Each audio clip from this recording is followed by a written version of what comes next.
একজন ধার্মিক এবং শ্রীরামকৃষ্ণের বংশীশ্বর নিয়মিত ছিলেন চুল্লুইয়ের গ্রামে। তিনি আশা করেছিলেন যে জীবনটাকে সাধু বা সন্ন্যাস হয়ে পরিচালনা করব। সেই তারপর থেকে ভগবতী ধার্মিকের পর থেকে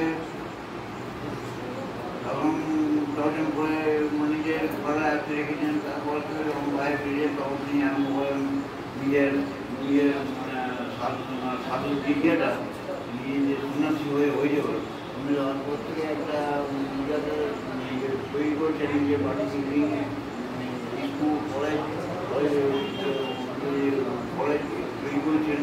এটাই আমরা আশা করি তার উন্নতি সাধারণ এবং তারপর থেকে তারপরে যে স্টেজ যে কাজকর্ম করে গেলেন সেটা করেছি এই যে